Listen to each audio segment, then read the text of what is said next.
Bismillahirrahmanirrahim. Assalamualaikum warahmatullahi wabarakatuh. Apa khabar anak murid semua? InsyaAllah hari ini Ustaz akan mengajarkan mata pelajaran tajwid untuk semua murid tahun 6. Hari ini Ustaz akan mengajarkan satu tajuk, iaitu tajuk waqaf. Ya, di dalam Al-Quran kita hari-hari membaca ada tempat-tempat wakafnya yang tersendiri. Jadi hari ini kita akan belajar apa itu wakaf dan juga apa dia tanda-tanda wakaf dalam Al-Quran. Bismillahirrahmanirrahim. Kita tengok satu persatu apa dia pengertian wakaf. Ya, pengertian wakaf ini dari segi bahasa dan juga dari segi istilah. Dari segi bahasa iaitu bermaksud berhenti ataupun menahan. Ya, bukan menahan kentut ya. Ini adalah berhenti. Dia kena menahan ya. Wakaf ini ialah berhenti. Dari segi istilah pula ialah menghentikan bacaan sekejap dengan cara memutuskan suara di akhir ayat untuk tujuan bernafas dan menyambung semula bacaan. Macam yang kita sedia maklum, bila kita berhenti, itu tadi dinamakan wakaf. Lepas tu kita sambung semula bacaan kita dengan nafas yang baru. Okey. Seterusnya bahagian wakaf. Bahagian wakaf iaitu yang pertama wakaf ittirari. Ikut sama-sama dengan Ustaz. Wakaf ittirari. Seterusnya wakaf ikhtiyari. Apa dia? Wakaf ikhtiyari. Dan yang ketiga wakaf ikhtibari. Wakaf ikhtibari. Apa dia maksud satu persatu ini? Iaitu yang pertama adalah wakaf ittirari. Wakaf ittirari ialah wakaf kerana terpaksa. Kita terpaksa wakaf di bahagian-bahagian tertentu ataupun di tempat-tempat yang tertentu. Kita wakaf kerana terpaksa. Dan yang kedua ialah wakaf ikhtiyari. Wakaf ikhtiyari ialah wakaf kerana pilihan. Macam tadi tu terpaksa. Terpaksa tu salah satunya macam kita wajib berhenti ataupun kita tak cukup nafas. Itu adalah wakaf ittirari. Wakaf ikhtiyari, ya, wakaf ikhtiyari ialah wakaf kerana pilihan. Bila mana wakaf kerana pilihan? Ya, bila kena wakaf kerana pilihan, ya, terpulang sama ada nak berhenti ataupun nak teruskan bacaan. Yang ketiga ialah wakaf ikhtiyari. Ya, wakaf ikhtibari, minta maaf. Wakaf ikhtibari. Wakaf ikhtibari ialah wakaf bagi tujuan menguji pelajar oleh guru. Contohnya macam contoh ayat Bismillahirrahmanirrahim. Okey, saya sebutkan bismi. Ustaz berhenti di situ bismi kerana apa? Okey, Ustaz akan tanya, contohnya Ustaz tanya, apakah maksud bismi kat situ? Jadi kita boleh mewakafkan. Jadi dinamakan wakaf ikhtibari. Seterusnya iaitu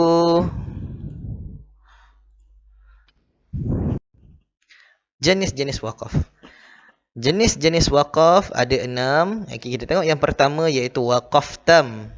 Ya, wakaf tam iaitu berhenti sempurna. Maksud wakaf tam ini ialah wajib berhenti. Kena wajib berhenti. Yang kedua ialah wakaf tam. Wakaf kaf. Wakaf kaf ialah berhenti memadai. Memadai, berhenti seketika. Dan yang ketiga adalah wakaf hasan. Wakaf hasan iaitu berhenti dengan baik. Dan yang keempat wakaf qabih. Wakaf qabih ini ialah dilarang berhenti. Maksudnya tidak boleh berhenti, jangan berhenti. Yang kelima ialah wakaf jaiz. Wakaf jaiz harus berhenti. Terpulang sama ada nak berhenti ataupun tidak nak teruskan pun tiada masalah. Dan yang keenam wakaf ta'anuq. Wakaf ta'anuq ini iaitu berhenti berikat. Berhenti secara berikat. Nak tengok dia berikat macam mana? Contoh-contohnya kita akan tengok satu persatu selepas ini. Tengok wakaf yang pertama iaitu wakaf tam. Wakaf tam, kita mungkin dah biasa nampak kat sini. Dia ada tanda huruf mim. mim di atasnya, iaitu bermaksud lebih baik berhenti daripada menyambung bacaan.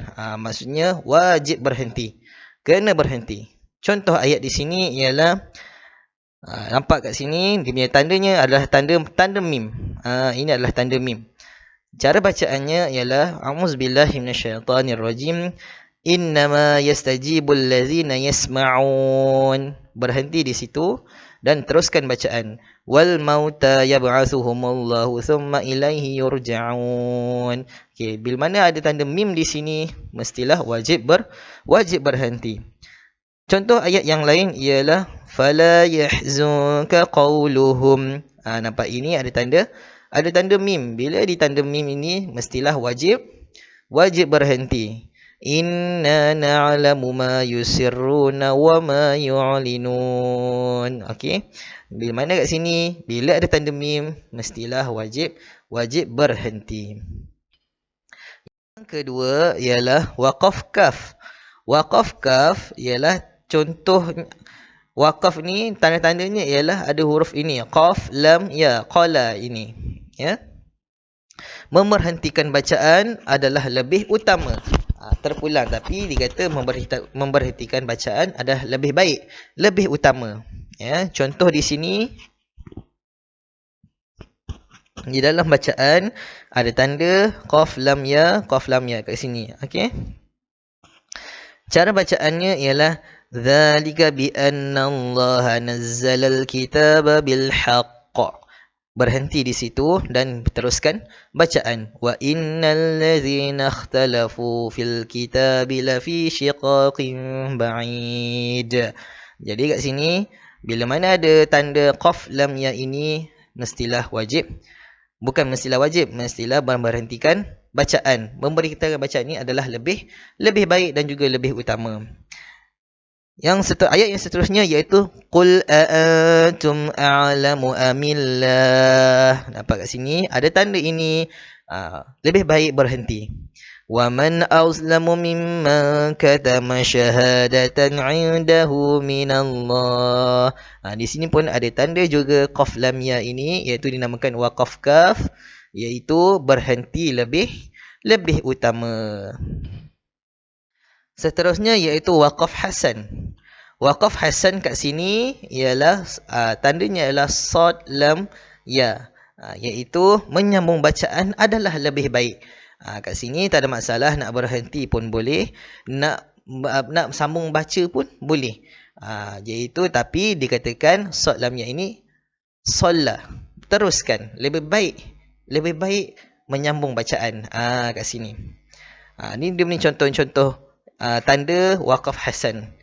Contoh bacaan untuk yang pertama adalah khatamallahu ala qulubihim wa ala sam'ihim wa ala absarihim ghishawah wa lahum 'adzabun 'azim. Kat sini ustaz berhentikan bacaan. Tetapi apabila dikatakan waqaf hasan, dikatakan menyambung bacaan adalah lebih baik. Maksudnya kita teruskan pun boleh, tak ada masalah. Contohnya khatamallahu ala qulubihim wa ala sam'ihim wa ala absarihim ghishawatu wa lahum 'adzabun 'azim. Tengok di bila mana kat sini ustaz teruskan bacaan walaupun ada tanda waqaf. Dikatakan sad lam ya ini waqaf hasan, iaitu menyambung bacaan adalah lebih baik. Seterusnya iaitu waqaf qabih. Waqaf qabih ini tandanya mesti ada tanda lam alif di atasnya. Bila dimanakan tanda lam alif di sini iaitu dilarang berhenti bacaan. Maksudnya tidak boleh berhenti bacaan. Kena teruskan, dia tidak boleh berhenti. Kena teruskan. Contoh di sini iaitu ini dia beri contohnya. Okey. Cara bacanya wa'adallahu alladhina amanu wa 'amilus solihati lahum maghfiratun wa ajrun 'azim. Okey, nampak sekali lagi ustaz baca di mana Walaupun ada tanda waqaf di sini, tetapi tanda waqaf ini dikatakan tidak boleh berhenti. Maksudnya dilarang berhenti, jangan berhenti, kena teruskan bacaan. Contoh sekali lagi Ustaz baca. Wa'adallahu alladhina amanu wa 'amilus solihati lahum maghfiratun wa ajrun 'azim. Okey, dilarang berhenti. Seterusnya iaitu waqaf jaiz. Waqaf jaiz tandanya dia adalah huruf jim di atasnya. Huruf jim kat sini dimaksudkan jaiz, maksudnya harus berhenti bacaan. Nak berhenti pun boleh, tak nak berhenti pun boleh. Tak ada masalah. Dua-dua pun tak kisah. Tak ada masalah. Nak berhenti boleh, nak sambung pun boleh. Tak ada masalah. Contohnya أتأمرون الناس بالبر وتنسون أنفسكم وأنتم تتلون الكتاب أفلا تعقلون. Di mana ustaz teruskan bacaan. Sekiranya ustaz berhenti, contohnya أتأمرون الناس بالبر وتنسون أنفسكم وأنتم تتلون الكتاب afala ta'qilun. Mana kat sini tak ada masalah untuk kita berhentikan, tak ada masalah untuk kita teruskan bacaan. Mana-mana pun boleh. Okey. Dan seterusnya yang terakhir iaitu waqaf ta'anuq. Waqaf ta'anuq iaitu ada tanda 3 titik kat sini dan juga sebelahnya pun ada juga 3 titik juga. Contohnya di sini iaitu berhenti bacaan pada salah satu tempat. Mesti kena berhenti pada salah satu bacaan, sama ada nak salah satu ataupun nak teruskan pun tiada masalah. Okey. Contoh di sini iaitu kita mungkin dah biasa pernah dengar ataupun biasa pernah tengok di dalam surah Al-Baqarah muka surat 2, ya.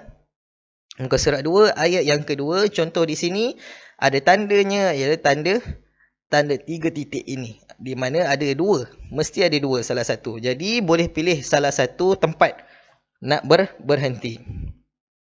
Contohnya di sini iaitu Zalikal kitabu la raib. Kat sini ustaz berhenti. Lepas tu ustaz teruskan fihi hudal lil muttaqin. Contoh yang kedua, Zalikal kitabu la raiba fihi hudal lil muttaqin. Kat sini ustaz berhenti pada sini. Boleh berhenti pada sini, boleh juga berhenti pada sini. Dan juga boleh juga teruskan. Contohnya Zalikal kitabu la raiba fihi hudal lil muttaqin. Tiada masalah untuk teruskan ataupun berhenti di salah satu tempat pun tiada masalah. Contoh ayat yang lain iaitu contoh ayat yang di bawah ini, ustaz akan berhenti pada tanda yang pertama. Contohnya qala fa innaha muharramatun alaihim. Ustaz berhenti di situ. Arba'ina sanatan yatihuna fil ard. Okey. Contoh yang kedua ustaz baca, ustaz akan berhenti di kedudukan yang kedua. Iaitu contohnya qala fa innaha muharramatun alaihim arba'ina sanah yatihuna fil ard. Tu kat situ adalah contoh. Contoh yang ketiga yang ustaz boleh baca ialah dia secara terus, tiada waqaf. Qala fa innaha muharramatun alaihim arba'ina sanatan yatihuna fil ard. Ustaz teruskan. Ada yang bertanya pada saya, bolehkah kita nak berhenti pada dua-dua tempat ini? Tidak boleh. Ya, tidak boleh berhenti, dia kena berhenti pada salah satu sahaja. Tidak boleh berhenti pada satu ini, selepas tu kita berhenti di sini, lepas tu kita teruskan, tidak boleh. Dia kena berhenti pada salah satu ataupun lebih baik teruskan sampai habis. Okey, itu sahaja bersama dengan ustaz pada hari ini. Kita mempelajari apa itu waqaf di dalam Al-Quran. Kita biasa baca dan kita biasa nampak, tapi kita tak sedar apakah tanda-tanda itu, apakah dia punya makna-makna yang tersendiri. Jadi semoga bermanfaat untuk mata pelajaran kita pada hari ini, untuk tajuk kita pada hari ini. Kita akan jumpa lagi pada masa akan datang, insya-Allah. Assalamualaikum warahmatullahi wabarakatuh.